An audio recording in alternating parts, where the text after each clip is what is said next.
They'll tell you this is a trick, a stunt, a cold tactic men use when they've run out of words. I'm Leon Armitage, and I'm telling you it's not a stunt, it's a reset. The difference between poison and medicine is dosage. And for years you've been overdosing your marriage with constant availability.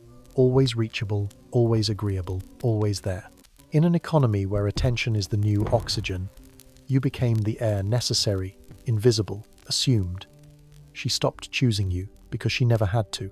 Distance is how we bring choosing back. You want timing? It isn't hours or days. It's weeks, sometimes months. And yes, there are 5 phases she moves through when you step back with intention, each more intense than the last. Everyone wants hacks. No one wants gravity. But gravity is what we're dealing with, the way brains prioritize scarce signals and ignore what feels permanently secured.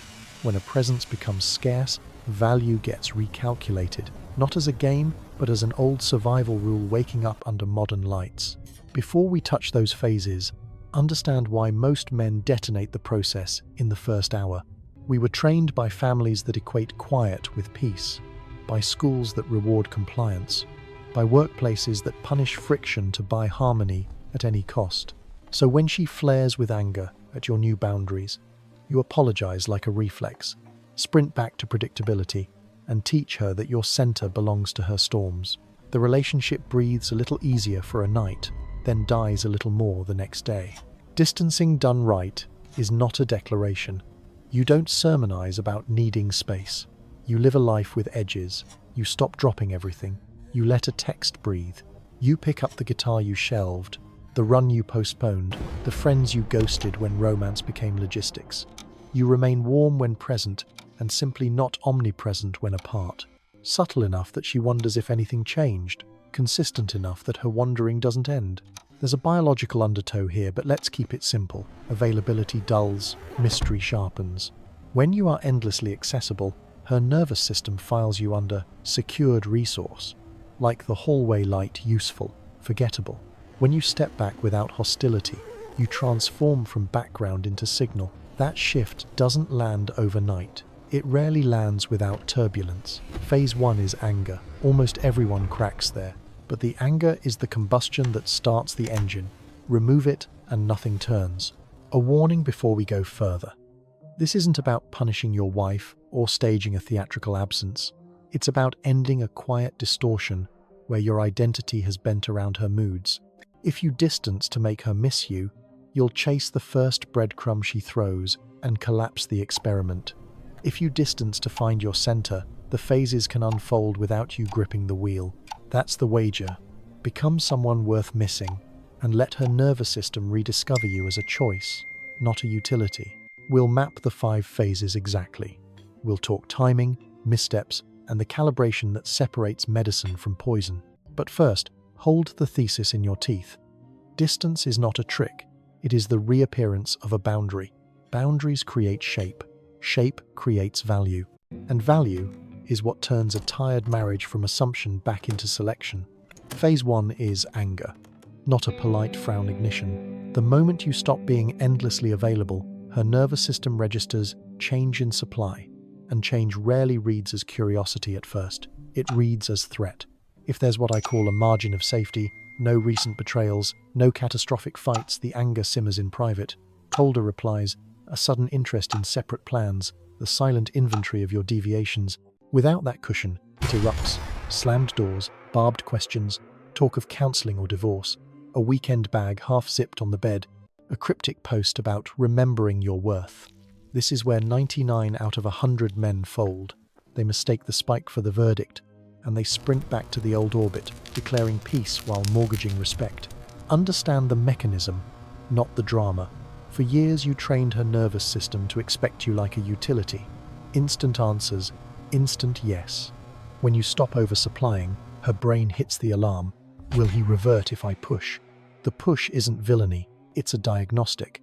Biologically, we all test the stability of what we rely on. Psychologically, she tests your center. Do you have one without her moods defining it? If you reconcile during anger, apologies, grand promises, performative sweetness, you teach the system that turbulence is the steering wheel. You don't soothe, you surrender. And surrender here is not love, it's permission for the cycle to continue. Why do men cave? Conditioning. Many of us were raised to believe harmony is moral and conflict is failure. Schools reward compliant silence. Offices promote the agreeable. Social media punishes nuance and platforms outrage. By adulthood, your body equates her elevated tone with danger. So you de-escalate at any price, especially the price of your boundary. But boundaries are not aggression. They are shape. No shape, no value. So what does holding the line look like? Not theatrics, not stonewalling, not coldness. You remain warm when you're there and simply less omnipresent when you're not. You let calls go to voicemail when you're mid-task, then respond later with steadiness. You do not announce policies or read manifestos about space. You let your day have edges again, gym, craft, friends, sleep without pre-clearing your oxygen. You listen without rushing to fix. You don't chase the spike, you outlast it. Anger wants a quick trade. Your center in exchange for a temporary calm. Decline the trade. And know this, anger is necessary. It is the combustion that starts the engine of recalibration. Remove it, and nothing turns. When you withstand the first flare without counterattacking or collapsing, something subtle shifts. Her attention, previously aimed outward in accusation, begins to circle back. Did I push too far? Have I been assuming him? Does he have options beyond my gravity? That self-questioning cannot happen while you are permanently on call. Availability breeds contempt because it abolishes choice. Distance reintroduces choice, and choice reawakens value. Hold steady through phase 1. Don't perform heroics. Don't litigate the past. Don't promise futures. Be present, be brief, be consistent. The fire will test your frame. It cannot forge it for you. When the flames lower, and they do, you'll meet the next terrain, the quiet inn, between where memory and pride wrestle. But before we get there, you must survive the doorway. Anger is the price of admission. Pay it without paying yourself. There are two archetypes in this story, and they are not moral categories so much as gravitational fields: the builder and the drifter. One organizes life around continuity, family, loyalty, shared projects that mature over time. The other orbits novelty, freshness, signal, the ambient thunder of being seen. Distance affects them like fire and water. It clarifies the builder, it vaporizes with the drifter. Your job isn't to judge either. It's to recognize which current you're swimming in before you prescribe medicine that doesn't fit the body. How do you tell? Builders invest in privacy, rituals, and stable bonds. They prune attention, guard the sanctity of the home, and circle back to hard conversations after tempers drop. Drifters invest in broadcast. Their calendars are open, loops of stimulation, new platforms, new admirers, old flings kept on warm storage just in case. A single data point proves nothing, but patterns do. If your partner cultivates public thirst, maintains sentimental threads with exes, and treats validation like oxygen, distancing won't invite pursuit. It will trigger replacement. Not because she is cruel, but because the nervous system trained on novelty answers novelty with more novelty. I learned this the expensive way with Nova. From the outside, dazzling, career on rails, laughter that could light a dead room. But I was always the one initiating, planning, saying, I love you first.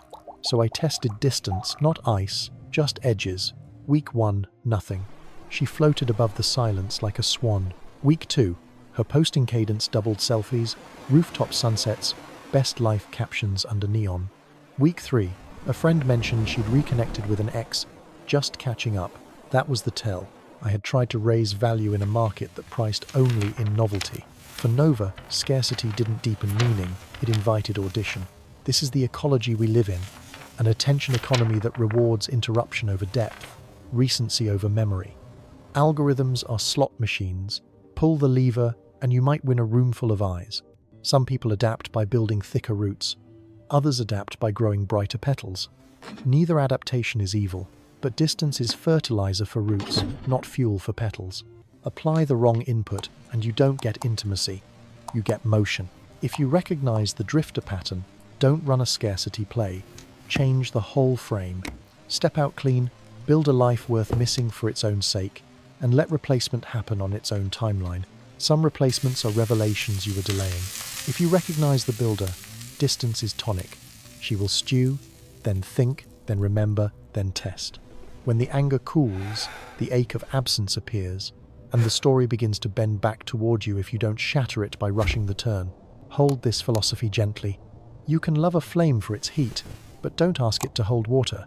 Builders hold, drifters glow. Distance is the instrument that tells you which song you've been dancing to. When you stop playing, watch what she reaches for, the music or the man. From that clarity, we enter the quiet corridor between anger and approach, where pride and memory wrestle for the next move.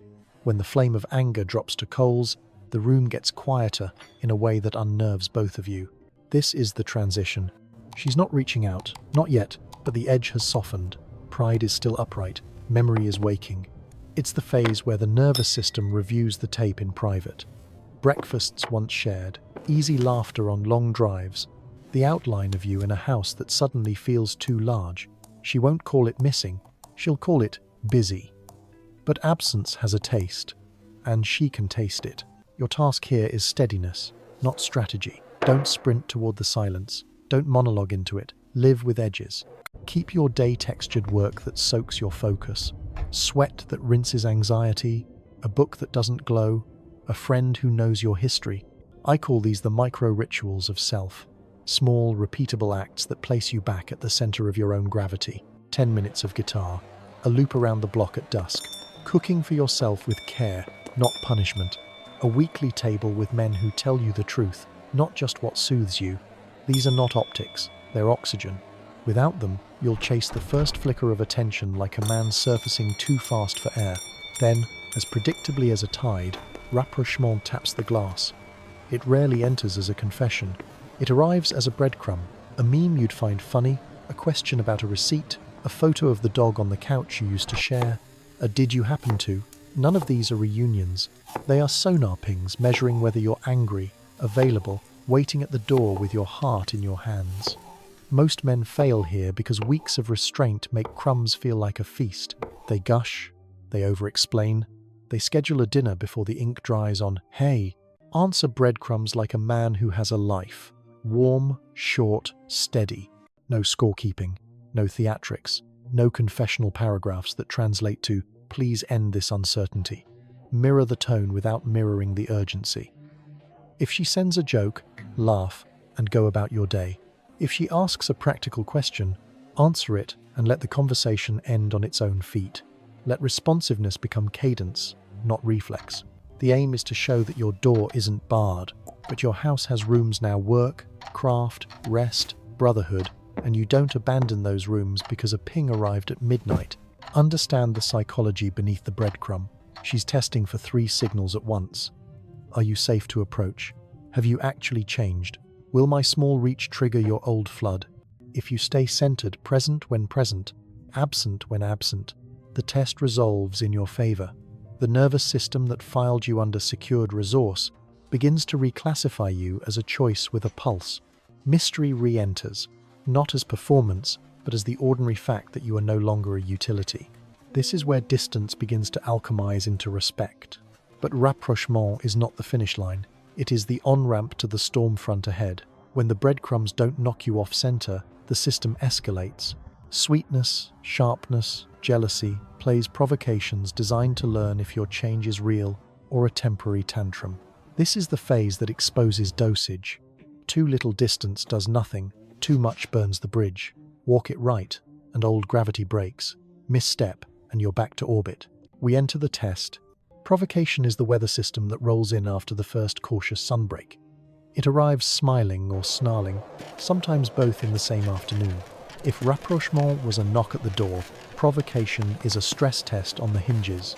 She will try sweetness, unexpected touch in the kitchen, lingerie on a Tuesday, the soft gravity of remember when. She will also try sharpness, picking precise fights, mentioning a co-worker who wouldn't stop flirting, floating an open relationship as if it were an idea and not a flare. None of this makes her a villain. It makes her a scientist. The experiment is simple. Are you truly different? Or did you throw a mood and call it growth? This is where dosage becomes everything. Too little distance, and the test registers, same old. Too much, and you scorch the field, you mean to regrow. The medicine must be almost imperceptible. You are warm when present, unhurried when apart, responsive without being on call. You do not reward provocation sweet or sharp with disproportion. Sweetness does not earn instant surrender. Sharpness does not earn a courtroom. You don't spike with jealousy at bait, and you don't sprint toward reunion because desire finally reappeared. You keep your pace. Your life has edges now. Edges don't dissolve on command. I watched Darius get this right with his wife, Lila. 10 years in, they had become efficient roommates, calendars synced, affection rationed, nights negotiated like shifts. He adjusted the dosage with quiet hands. No declarations, no ultimatums, just fewer automatic yeses and more days with a spine. Month 1 was chaos. Lila accused, inventoried, implied an affair. He didn't counter-accuse or grovel. He said, "I'm focusing on a few personal goals. I want us to be good, and this is part of me being good." Then he returned to his run, his project, 8 hours of real sleep. Month 2 arrived with mixed weather. Lila cooked his favorite meal, reached for him in bed, then stitched in a test. A co-worker asked me out. Funny, right? Darius didn't puff up or collapse. He smiled, kissed her forehead, and rinsed the dishes. Pleasantly neutral, present, not perched. By month 3, sweetness no longer carried an edge. The lingerie wasn't a ploy. It was an invitation. The jokes about other men evaporated because they didn't move him. Lila's nervous system reclassified Darius. Not an appliance available at the button, but a man with a pulse, velocity, and a door she had to walk through, not kick down. He hadn't punished, he had recalibrated. Dosage made the difference. Here's the timing rule that saves men from self-sabotage. Start before the earthquake. If you wait until an existential fight, distance reads like abandonment, not boundary. When things are calm but stale, when respect is thinning but the bridge still holds, that's your window. Replace speeches with patterns. Fewer immediate replies, more pre-committed hours to craft and sweat. Conversations that end before midnight. Life philosophy, simple and brutal. Love is choosing, not clinging. Distancing is how you reintroduce choice. In provocation, the old orbit tries to reassert itself. Your task is to hold a new gravity without turning rigid. No icy punishments, no over-eager reunions, warm uncertainty. Let her feel the door is open, but notice she must still turn the handle. If you sustain this posture, the storm front breaks and a different horizon appears. Genuine pursuit, where tests give way to choice again. That's phase 5. Genuine pursuit doesn't arrive with fireworks. It arrives with clarity. The test's slow, the sweetness loses its edge, and she steps toward you without bait plans she initiates, repairs she proposes, the old tenderness returning without a scoreboard. Your job now is warm uncertainty. You meet her halfway, but you don't erase your edges to prove a point. You enjoy the intimacy fully while you keep the spine of your new life intact, work that matters, friendships with ballast, the quiet rituals that recentered you. The paradox holds. The less your worth depends on being chosen, the more compelling you become to choose. You are no longer oxygen from a tap. You are a man with his own weather. This is where dynamic tension replaces drama. You are present when present, and when apart. You're not a lighthouse blinking for rescue. Invitations, not demands. Boundaries, not barricades. If she reaches with gratitude instead of pressure, the system has updated. Scarcity has matured into value, not panic. But timing remains a variable that refuses your schedule. Younger partners with many options may take months to move through phases. Older partners with mortgages, children, and a long shared archive may cross faster. The sequence stays intact: anger, transition, rapprochement, provocation, pursuit, but the clock belongs to biography, not bravado. And still, some stories have traveled too far into contempt. When respect is hollowed out, distance is no short arc, it is years. In those seasons, you are not waiting her out. You are rebuilding a man. Body first, sweat that burns off bargaining, craft next, stack days into work no one can repossess. Brotherhood, men who don't flatter your fear. Spirit, silence that makes you legible to yourself again. I've watched men do this for 2 winters and come out unrecognizable. Their wives noticed. Some marriages revived on new ground because the men would not return to the old ground. Others ended cleanly, with both parties relieved to stop pretending. Either outcome beat the slow suffocation of performing love without choosing it. When I asked my elder, Mr. Kaito Sato, 51 years married, a gentle thunder, how he kept love alive, he didn't cite tricks. He said, "Leon, I never let her feel she owned me. I kept choosing her." He kept small provinces of his life uncaptured, a friend she didn't share, a craft that didn't need applause, an inner room no one could rearrange. She did the same. Two people choosing daily beats, two people clinging indefinitely. That is what strategic distance uncovers. Not power games, but choice restored. If you need the cold truth, here it is. Distance is not about her at all. It will reveal her, yes, but it is about you recovering a center you outsourced to her weather. If pursuit never comes, you did not fail. You learned the state of the bond and spared yourself a decade of erosion. If it does come, you still don't surrender the center you bled to build. Keep your dosage almost invisible, your presence unmistakable, your identity untraded. In a culture that confuses availability with love, have the courage to let value breathe. The decision remains brutal and clean. Continue orbiting her moods, dying one small concession at a time, or step into the long game. Accept anger as the toll, and become someone worth missing whether she misses you or not. Transformation or truth, distance delivers one of them. Either is a life.